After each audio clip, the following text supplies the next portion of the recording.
Hello friends, welcome to diploma mechanical E learning channel. आपको पता ही होगा कि हम क्या कर रहे हैं, तो कि हम जीटीयू के जो भी पेपर है उसमें से पर्टिकुलर एक एक टॉपिक के हम एग्जाम्पल जो है वो हम सॉल्व कर रहे हैं। ऑलरेडी ये सीरीज़ कब की स्टार्ट हो गई है। अगर आप हमारे चैनल पर नए हैं तो हमारे चैनल को सब्सक्राइब कर दीजिए, ताकि इसी तरह से जो वीडियोज़ लेक्चर आ रहे हैं उसकी मदद से आप जो आपके न्यूमेरिकल का पोर्शन जो वीक है वो आप स्ट्रॉन्ग बना सकें। ऑलरेडी हमें इसी का डीएमई का ऑलरेडी पेपर सॉल्यूशन आपके लिए वहाँ पे अवेलेबल है वीडियो में। थर्मल इंजीनियरिंग का हमने पहले भी एक वीसीआरएस का जो एग्जांपल था 7 मार्क्स का, वो हमने ऑलरेडी सॉल्व किया हुआ है। इस वीडियो में भी हम विंटर 2018 में जो क्वेश्चन पूछा गया था on the basis of VCRS cycle, ठीक है, वो हम आज सॉल्व करने वाले। और आगे भी इस तरह के एक एक न्यूमेरिकल हम सॉल्व करने वाले। सो अपने फ्रेंड के साथ भी शेयर कीजिएगा, ताकि उनको भी ये जो न्यूमेरिकल वाला पोर्शन है उनका भी बढ़िया हो जाए। वीडियो अच्छा लगे तो लाइक कीजिएगा, कमेंट भी कीजिएगा कि आपको किस सब्जेक्ट का या किस टॉपिक पे आपको वीडियो चाहिए। बाकी हम इसी डीएमई और थर्मल इन तीनों सब्जेक्ट के तो इसी तरह से पर्टिकुलर जो भी टॉपिक है, ठीक है, उसके हम वीडियो ऑलरेडी रोज़ अपलोड करने वाले, ठीक है। तो अगेन, अगर आपने हमारे चैनल सब्सक्राइब नहीं की है तो सब्सक्राइब कर लीजिएगा, ताकि आपको इसकी नोटिफिकेशन मिलती रहे। सो आज हम बात करने वाले हैं विंटर 2018 में जो क्वेश्चन पूछा गया था 7 मार्क्स में, उसकी हम बात करने वाले। इस तरह के न्यूमेरिकल आपकी टेक्स्ट बुक में बहुत है, आप प्रैक्टिस कीजिएगा तो इस तरह के जो भी न्यूमेरिकल है वो आसानी से हो जाएंगे, ठीक है। सो सबसे पहले a VCRS cycle works on temperature -5 degree Celsius and 25 degree Celsius if the gas is dry and saturated at the end of isentropic compression and there is no undercooling at refrigerant, find CO। ठीक है, तो आप पहले जो हमने previous जो example किया था उसके जैसा ही है, ठीक है। जो वीसीआरएस के जो न्यूमेरिकल होते हैं उसमें दो टाइप्स होते हैं, ठीक है। तो अब पता कैसे चलेगा भी कौन से टाइप वाला है, तो यहाँ पे आपको देखना है there is no under cooling, ठीक है। जो दूसरी टाइप का एग्जाम्पल होगा उसमें अंदर आपको दिया होगा भी there is a under cooling, ठीक है, और यहाँ पे आपको ड्राइनेस फ्रैक्शन दिया होगा। इस तरह का कोई अगर एग्जाम्पल आता है तो समझ जाना कि आपकी जो प्रोसेस है वो अलग होगी, ठीक है। इस तरह का एग्जाम्पल जब भी आएगा हम सॉल्व करेंगे। बाकी ये जो है एकदम सिंपल है, जैसा हमने लास्ट टाइम में किया था ऐसा ही है, ठीक है। तो सबसे पहले हम जो टेम्परेचर हमें दिया हुआ है वो टेम्परेचर हम मेंशन कर देते हैं, ठीक है। सो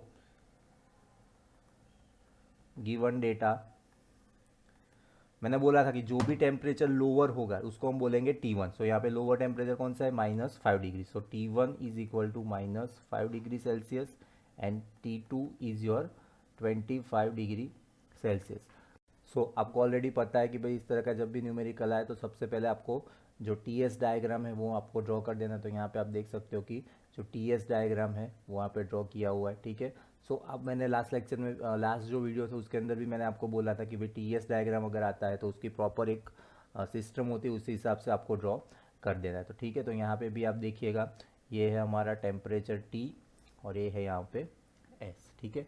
सो टेम्परेचर जो भी लोअर टेम्परेचर है दैट इज़ T1, तो यहाँ पे हम लिख देंगे T1 -5 डिग्री सेल्सियस, और यहाँ पे है हमारा T2 that is 25 degree Celsius, ठीक है। सो यहाँ पे आप पॉइंट यहाँ पे देखिए, सो पॉइंट ये है हमारा .1, सो यहाँ पे .2, .3 एंड .4। तरह से जो TS डायग्राम है मैंने रफली ड्रॉ किया, आप प्रॉपर स्केल की मदद से ड्रॉ करना।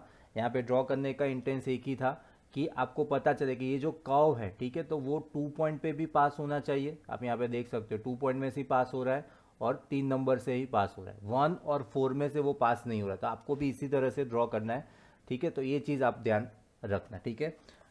सो अब स्टार्ट करते हैं। अगर आपने हमारे पिछला वीडियो जो था उसमें आपने देखा होगा तो उसमें ऑलरेडी आपको पता होगा कि हमने क्या किया था, ठीक है। सो हम स्टार्ट कहाँ से करते हैं, तो सबसे पहले हम लिखेंगे S2 is equal to S1, ठीक है। सो ऑलरेडी आप हमारे पुराने स्टूडेंट हो या हमारे वीडियो ऑलरेडी देखते हो तो आपको थोड़ा तो अंदाजा आ गया होगा कि हम क्या करने वाले, ठीक है। सो यहाँ पे आपको पता होगा कि 2 पॉइंट है वहाँ पे कौन सा फेस है, गैस, और 3 नंबर पे आ जाता है हमारा लिक्विड, ठीक है। सो जो जो भी इंडिकेशन है, ठीक है, जो हमारे जो स्टीम टेबल जो हमें डेटा दिया हुआ है उसके अंदर जो इंडिकेशन है वो वहाँ पे हम मेंशन कर देते हैं कि भाई एंथैल्पी में किस तरह से हम डिनोट करते हैं। सबसे पहले तो यहाँ पे टेम्परेचर में लिख देता हूँ 5 डिग्री सेल्सियस है, तो यहाँ पे आप देखो T1, ठीक है, तो ये हो गया मेरा T1 और ये हो गया T2। एंथैल्पी उसको हम बोलेंगे H, ठीक है, और एंट्रोपी उसको हम बोलेंगे एस, ठीक है। तो कई बार आपके एग्जाम में एच और एस, ये एंथैल्पी जो वर्ड्स ऐसे नहीं होते, सिर्फ सिंबॉलिक रिप्रेजेंटेशन होता है, तो आपको याद रखना है, ठीक है। अब यहाँ पे देखो लिक्विड एंड वेपर, तो अगेन मैंने बोला कि कई बार पेपर में जो वर्ड्स है वो नहीं आते, सिर्फ उसका सिंबल देते, तो ठीक है। तो लिक्विड है और एंथैल्पी है, तो उसको हम कैसे डिनोट करेंगे, एच एफ, एंथैल्पी, सॉरी हाँ, enthalpy of liquid that is H F. अगर मुझे वेपर को इंडिकेट करना है तो H G, enthalpy of gas. Same entropy को अगर मुझे इंडिकेट करना है तो मैं क्या करूँगा, एंट्रोपी ऑफ फ्लूइड और लिक्विड, और यहाँ पे enthalpy, sorry entropy of gas, यहाँ पे भी एंट्रोपी ऑफ फ्लूइड। तो इस तरह से आपको याद रखना है। अगर इस तरह से आप याद रखोगे तो आपको कौन से पॉइंट पे कौन सी वैल्यू लेनी है वो आसानी से आप समझ जाओगे, ठीक है। सो S2 की वैल्यू हमें निकालनी है, सबसे पहले कौन सी वैल्यू निकालनी है हमें, S2 की। तो यहाँ पे देखो S2 जो है वो गैस फॉर्म में है, 2 नंबर का पॉइंट जो है वो गैसियस फॉर्म में, ठीक है। सो वहाँ पे टेम्परेचर कौन सा है, T2 टेम्परेचर, ठीक है। तो आप देखिएगा T2 टेम्परेचर, ये रहा मेरा T2 टेम्परेचर, उसमें क्या देखना है हमें, एंट्रोपी कौन से फॉर्म में, गैसियस फॉर्म में। सो 5.039, 5.039 इज इक्वल टू, यहाँ पे आप देखो S1, ठीक है। सो 1 पॉइंट है, वो गैस भी नहीं है लिक्विड भी नहीं, तो उसके लिए हमें इक्वेशन यूज करना पड़ेगा, that is SF1 is equal to X1 into bracket SG1 minus SF1, ठीक है। तो इस इक्वेशन में हमें जो वैल्यू है वो वैल्यू लिखनी है और उस हिसाब से हम न्यूमेरिकल सॉल्व करेंगे। ओके, तो अब हमें क्या करना है, तो ये जितने भी टर्म्स है उन टर्म्स की हमें वैल्यू निकालनी है, तो बहुत सिंपल है, ठीक है।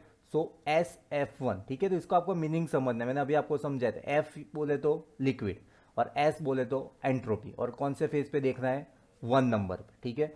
So again entropy of liquid, S यानी एंट्रोपी, एफ यानी लिक्विड।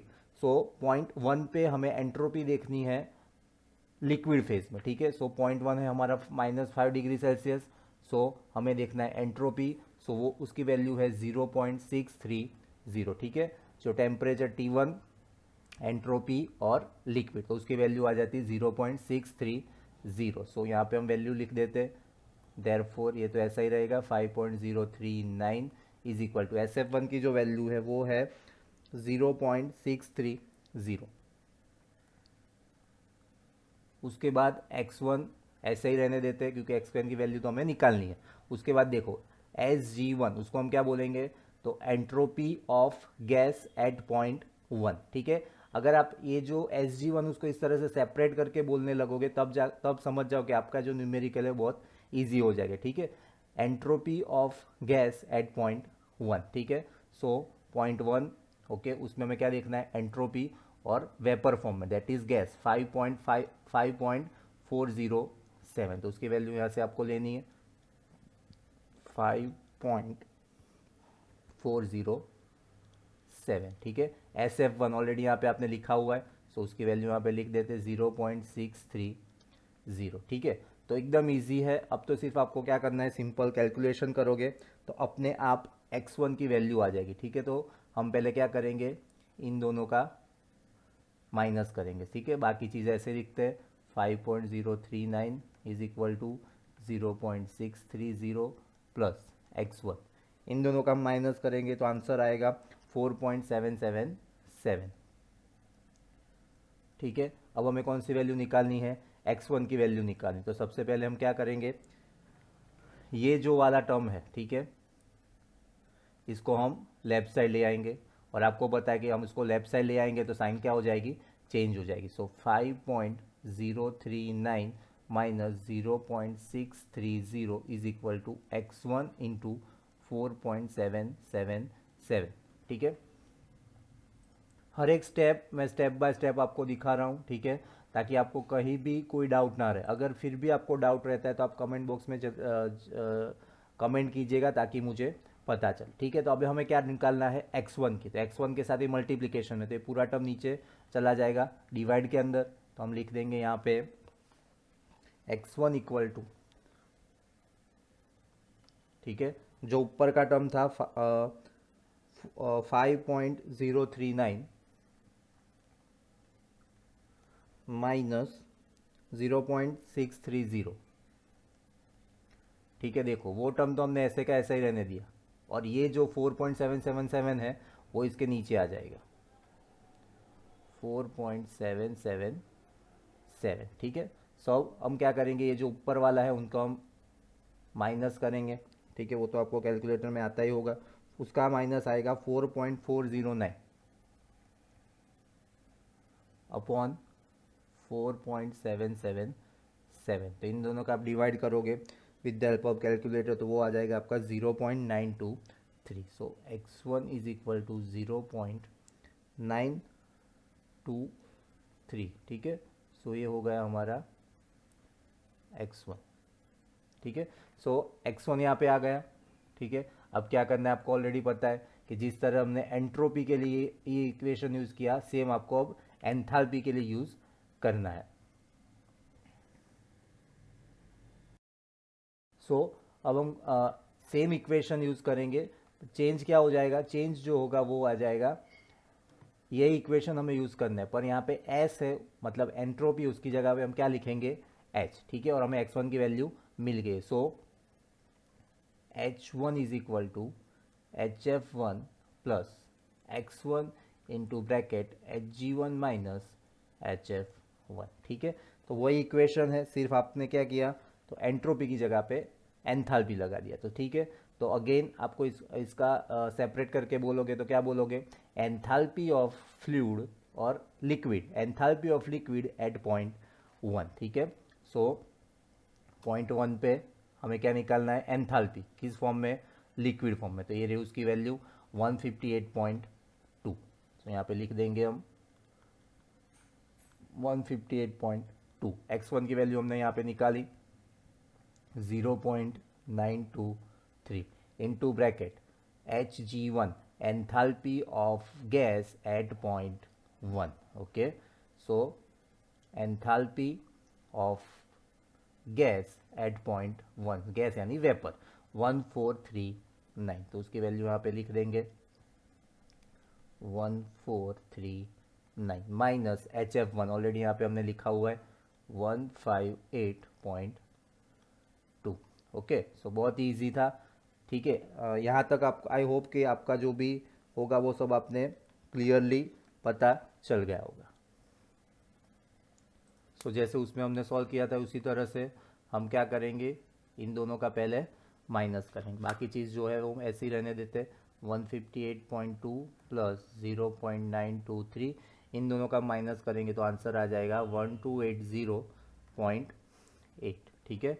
सो अब क्या करेंगे, उसको x के साथ मल्टीप्लाई करेंगे, बाकी चीज़ जो है हम ऐसे ही लिख देते हैं 158.2 प्लस इसका मल्टीप्लिकेशन करेंगे तो आ जाएगा 1182.2, ठीक है। सो ये हो गया। अब क्या करना है, सिंपली आपको एडिशन करना है, आप एडिशन करोगे तो आपका आंसर आ जाएगा 1304.4 किलो जूल पर केजी, ठीक है। ये हो गई मेरी एंथैल्पी H1। बहुत ही ईजी एग्जाम्पल है, और ये जो 7 मार्क्स है वो आपके जाने नहीं चाहिए, ठीक है, क्योंकि हम आपके लिए इतनी मेहनत कर रहे हैं, तो आपको भी साथ में हमारा जो भी डाउट है वो आप सॉल्व कीजिएगा। अगर कोई भी कहीं भी प्रॉब्लम है तो आप कमेंट में बताइए, ताकि हमें पता चले कि भाई हाँ आपका यहाँ पे डाउट आ रहा है, तो वहाँ पे हम ज़्यादा फोकस करें, ठीक है। और ऊपर जो हमारे प्रीवियस वीडियो को देखने के लिए आई बटन ऊपर है जो, उसमें क्लिक कीजिएगा तो उसमें भी आपको मिल जाएगा, अदरवाइज़ हमारे प्लेलिस्ट में चले जाए, वहाँ से भी आपको मिल जाएगा, ठीक है। सो अब आपको पता है, अब आपको क्या फाइंड करना है, COP। सो अब बिल्कुल आसान है। अब जो इक्वेशन वाला फॉर्मेट था वो अब ख़त्म हो गया, अब सिर्फ आपको वैल्यू ही रखनी है। सो सी ओ पी का इक्वेशन आपको पता है H1 minus H3 upon H2 minus H1। Okay, so H1 हमने अभी निकाला 1304.4 माइनस अभी H3, ठीक है, H3 तो हमने निकाला नहीं है, पर यहाँ पे आप देखो कि H3 यानी 3 पॉइंट पे कौन सा फॉर्म है, लिक्विड, ठीक है, टेम्परेचर कौन सा है T2, तो सिंपल हमें क्या निकालना है, उसकी एंथैल्पी, ठीक है। सो T2 पॉइंट पे एंथैल्पी ऑफ लिक्विड तो वो आ जाएगी हमारी 298.9, ठीक है। थर्ड पॉइंट है यहाँ पे आप देखो, थर्ड पॉइंट पे टेम्परेचर कौन सा है, T2, ठीक है। सो T2 पे यहाँ पे कौन सा फेज है, लिक्विड। सो लिक्विड फॉर्म में जो वैल्यू है वो कितनी है हमारी 298.9, तो उसकी वैल्यू यहाँ पे हमें सिंपली रख देनी है माइनस 298.0 अपॉन H2, ठीक है। तो H2 की वैल्यू भी हम इस तरह से निकाल देंगे। सो H2 पर कौन सा फॉर्म है, गैसियस फॉर्म है, एंथैल्पी, ठीक है, तो उसकी वैल्यू 2 नंबर के पॉइंट पे, ठीक है। सो 2 नंबर पे गैस की वैल्यू है 1466, तो उसकी वैल्यू यहाँ पे आप लिख दीजिए 1466 माइनस H1 हमने लिखा हुआ है ऑलरेडी 1304.4, ओके।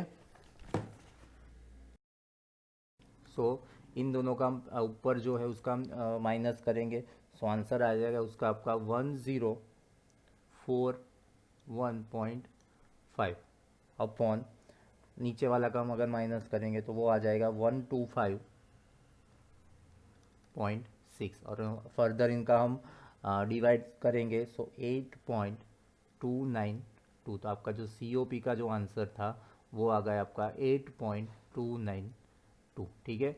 अगर आपने भी मेरे साथ ये जो न्यूमेरिकल है वो सॉल्व किया होगा तो मुझे पता है जहाँ तक आपको कोई भी दिक्कत नहीं आगी होगी, ठीक है। तो आपको अब क्या करना है, तो कि इसी तरह के न्यूमेरिकल आपकी बुक में भी दिया हुआ है, ठीक है, तो आप सॉल्व कीजिएगा। पहले देख लीजिए कि भाई हाँ इसको इस तरह से सॉल्व करते, फिर अपने आप ट्राई कीजिएगा और कहाँ पे प्रॉब्लम आ रहा है, ठीक है। तो वो प्रॉब्लम आप फिर से देखिए, फिर से वीडियो देखो और एक एग्जाम्पल करो। आप ऐसे 2-3 एग्जाम्पल करोगे तो इस तरह के कोई भी न्यूमेरिकल होगा, ऐसा जरूरी नहीं कि यही टेम्परेचर यही रेंज आएगी, कोई भी डिफ़िकल्ट एग्जाम्पल होगा वो आराम से आप सॉल्व कर पाओगे, ठीक है। सो इस तरह से जो पूरा न्यूमेरिकल हम सॉल्व कर लिया है। मिलते हैं हम अगले वीडियो में। इसी तरह से किसी भी GTU का पेपर का कोई एक न्यूमेरिकल VCRA सिस्टम का होगा वो हम सॉल्व करेंगे। अगर ये वीडियो आपको अच्छा लगा तो लाइक कीजिएगा, हमारी चैनल को सब्सक्राइब कीजिए ताकि ऐसे ही जो वीडियो आने वाले उसका नोटिफिकेशन आपको मिलता रहे। और ये जो वीडियो है वो अपने फ्रेंड के साथ ज़रूर से शेयर कीजिएगा, क्योंकि जो नॉलेज है वो बांटने से ही बढ़ता है, ठीक है। So again thank you very much for watching video.